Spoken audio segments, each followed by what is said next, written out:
140 evening ന്യൂസിലേക്ക് സ്വാഗതം. ആദ്യം പ്രധാന വാർത്തകൾ. ഭാര്യയെ തലക്കടിച്ചു കൊലപ്പെടുത്തി ഭർത്താവ് കസ്റ്റഡിയിൽ.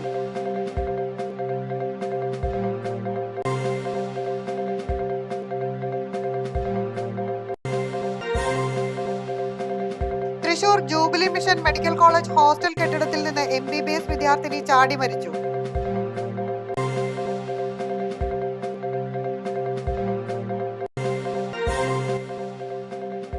ക്രമവിരുദ്ധമായി ഒന്നും നൽകിയിട്ടില്ല, ഊരാളുങ്കലിനെ പിന്തുണച്ച സർക്കാർ.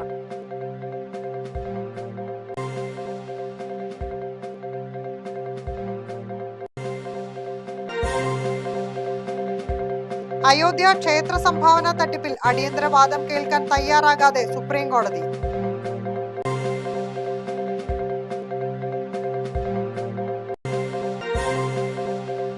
കീഴാറ്റൂർ വയൽക്കിളി സമരം 28 പ്രതികളെയും കോടതി വെറുതെ വിട്ടു.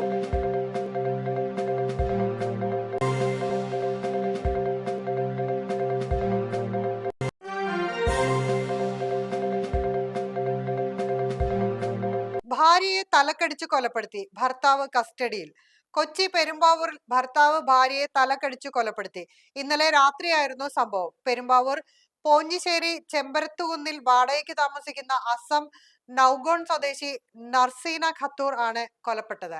സംഭവവുമായി ബന്ധപ്പെട്ട് ഇവരുടെ ഭർത്താവ് റാബുൽ അമീനെ പോലീസ് കസ്റ്റഡിയിലെടുത്തു. പെരുമ്പാവൂരിലെ ഒരു പ്ലൈവുഡ് കമ്പനിയിലാണ് റാബുൽ അമീൻ ജോലി ചെയ്യുന്നത്.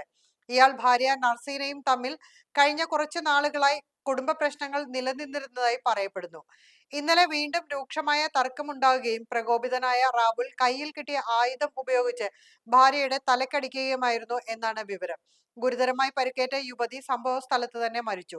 ഇന്ന് രാവിലെയാണ് വിവരം പുറത്തറിയുന്നത്.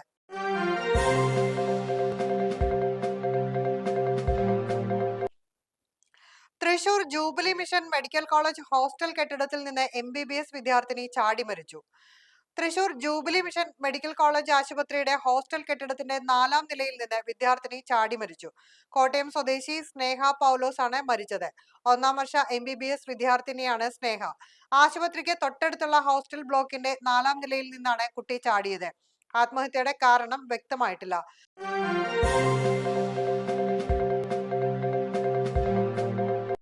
ക്രമവിരുദ്ധമായി ഒന്നും ചെയ്തിട്ടില്ല, ഊരാളുങ്കലിനെ പിന്തുണച്ച സർക്കാർ. ഊരാളുങ്കലിന്റേത് നിലവാരമുള്ള പ്രവൃത്തികളാണെന്നും പൊതുമരാമത്ത് വകുപ്പിന്റെ പദ്ധതികൾ സൊസൈറ്റി നടപടിക്രമങ്ങൾ പാലിക്കാതെ നൽകിയത് ഇതുവരെ ശ്രദ്ധയിൽപ്പെട്ടിട്ടില്ലെന്നും പരാതികൾ ലഭിച്ചാൽ അന്വേഷിക്കുമെന്നും മന്ത്രി PK ബഷീർ നിയമസഭയിൽ പറഞ്ഞു. VT ബൽറാമിന്റെ ചോദ്യത്തിന് മറുപടിയായാണ് ഊരാളുങ്കൽ സൊസൈറ്റിക്ക് നിയമസഭയിൽ സർക്കാരിന്റെ ക്ലീൻ ചിറ്റ്. കരാറിന്റെ എസ്റ്റിമേറ്റ് തുക ഊരാളുങ്കൽ വ്യത്യാസപ്പെടുത്തി നൽകിയത് ശ്രദ്ധയിൽപ്പെട്ടിട്ടില്ല.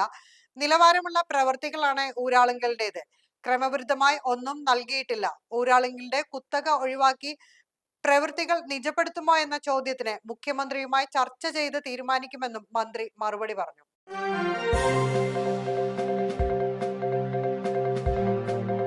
അയോധ്യ ക്ഷേത്ര സംഭാവന തട്ടിപ്പിൽ അടിയന്തര വാദം കേൾക്കാൻ തയ്യാറാകാതെ സുപ്രീം കോടതി. അയോധ്യ ശ്രീരാമക്ഷേത്രത്തിലെ സംഭാവന കൊള്ളയുമായി ബന്ധപ്പെട്ട കേസിൽ അന്വേഷണം ആവശ്യപ്പെട്ട ഹർജിയിൽ അടിയന്തരമായി വാദം കേൾക്കാൻ വിസമ്മതിച്ച് സുപ്രീം കോടതി. ജസ്റ്റിസുമാരായ MM സുന്ദരേഷ്, ഷീൽ നാഗു എന്നിവരുടെ ബെഞ്ചാണ് ഹർജി പരിഗണിച്ചത്. വേനൽ അവധിക്ക് ശേഷമേ കേസ് വാദം കേൾക്കാനായി ലിസ്റ്റ് ചെയ്യുകയുള്ളൂവെന്ന് ബെഞ്ച് വ്യക്തമാക്കി. അഭിഭാഷകരായ അജയ് കുമാർ റായിയും ദിനേശ് കുമാർ യാദവുമാണ് കോടതിയിൽ ഹർജി സമർപ്പിച്ചത്.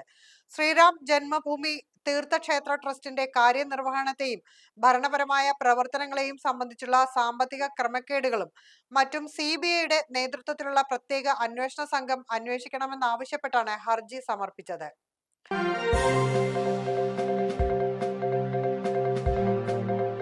കീഴാറ്റൂർ വയൽക്കിളി സമരം 28 പ്രതികളെയും കോടതി വെറുതെ വിട്ടു.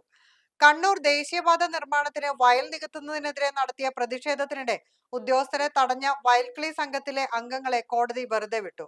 തളിപ്പറമ്പ് കീഴാറ്റൂർ വയൽ നികത്തുന്നതിനായി സ്ഥലം അളക്കാൻ എത്തിയ റവന്യൂ ഉദ്യോഗസ്ഥരെ തടഞ്ഞതിനായിരുന്നു ഇവർക്കെതിരെ കേസ്.